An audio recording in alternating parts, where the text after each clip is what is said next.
કે માણસનું એકાંતિક કલ્યાણ શેમાં છે?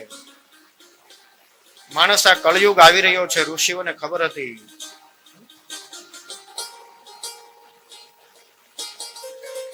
તો એ કળયુગની અંદર માણસ કેવો થશે? તો કે પ્રાયણ અલ્પાયુષ. પહેલી જ વાત કરી કે મહાત્મા પ્રાયણ અલ્પાયુષ. પ્રાય માણસનું આયુષ્ય ઓછું થઈ જશે. સરેરાશ ગણીએ તો માણસ પેલા 100 વર્ષ જીવતો, હવે 50 પછી આમ બોનસ જેવું કહેવાય. 60-70 તો આમ પૂરું થઈ જાય. આ પેલાનું ખોરાક, દેશી ખોરાક લીધેલો છે, એ જે 80-80 વર્ષે પણ કામ કરે છે.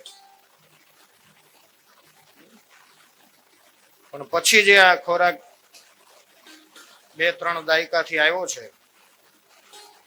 ભેળસેળ યુક્ત, તો આમાં માણસ ન ટકી શકે. એટલે અહીંયા ભાગવતકારે પહેલા જ લખી નાખ્યું, પ્રાયણ બહુ અલ્પાયુષ. પ્રાય કલયુગમાં માણસનું જીવન, માણસનું આયુષ્ય ખૂબ જ ઓછું થતું જશે. આનાથી પણ હજી ઓછું થવાનું છે. 10-20 વર્ષમાં તો માણસ બધું જીવન જીવી લેશે. એટલે મને એમ લાગે 1-2 વર્ષનો થશે ત્યાં તો ભણી લેશે, 3 વર્ષે યુવાન થઈ જશે. આ હકીકત છે. આપણે 10-20 વર્ષ પહેલા જોઈએ, હું પોતે નાનો હતો ત્યારે 8-10 વર્ષ સુધી કઈ ખબર નહોતી પડતી. એટલે સાવ બાળક જેવા જ હોય. અને હવેના બાળકો તમે જુઓ,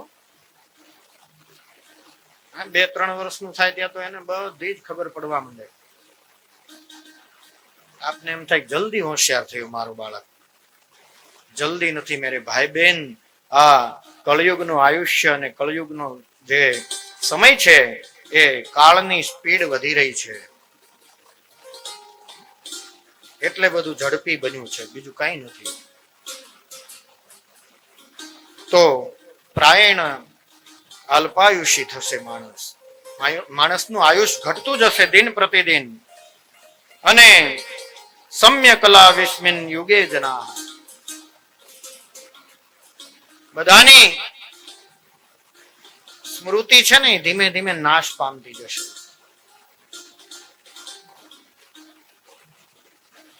એટલે યાદ શક્તિ ઓછી થતી જશે માણસ. ત્યાર પછી મંદાહ સુમંદ મતયો મંદ ભાગ્ય રૂપાદ્રુતઃ.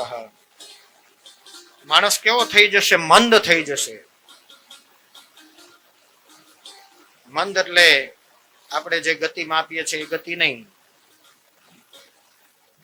એમ તો સ્પીડ બહુ વધી ગઈ આ કળયુગમાં. તમારે જવું હોય ક્યાંય પણ તો તમે કલાકમાં પહોંચી જાઓ. 2 કલાકમાં ભારતના કોઈ પણ છેડે 2-2.5 કલાકમાં પહોંચી જાઓ. પ્લેનમાં જઈએ એટલે વધારેમાં વધારે કોઈ દૂર હશે તો 2.5 કલાક લાગતા હશે. આસામ જેવું. તો એ સ્પીડ તો વધી ગઈ છે. ક્યાંય પણ જવું હોય, આવવું હોય તો યંત્રોના માધ્યમથી આપણે ઝડપથી પહોંચી શકીએ છીએ. પણ મંદાહ સુમંદ મતયો. મંદ કેમ કીધા? તો કે જે કરવાનું કર્મ છે ને એમાં મંદ થઈ જશે. આજે તમે કોઈને, આપણે આ 7 દિવસ આટલા બેઠા એ ભાગ્યશાળી છીએ, પણ આપણે કોઈને એમ કહીએ કે કથા કરાવો, કથા કરો, અથવા તો બેસો સાંભળવા આવો, તો ઘણા એમ કહેશે સમય ક્યાં છે? તો એ સમય એનો ક્યાં વાપરે છે? ફરતો ફરતો પોતાનું કામ કરીને, પોતાનું પેટ ભરવા, પોતાના મોજ શોખ માટે, કમાવા માટે સમય વાપરે છે.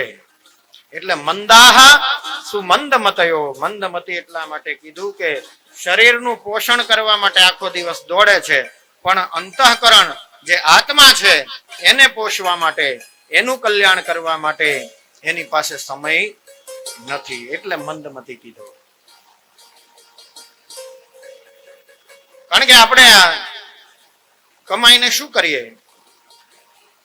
સુંદર મજાના વસ્ત્રો પહેરીએ. કમાવાની ના નથી પાડતો, કમાવું તો પડે જ કલયુગમાં.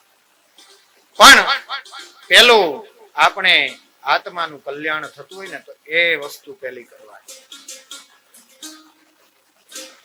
કારણ કે આ અવસર રોજ નથી આવતા ને.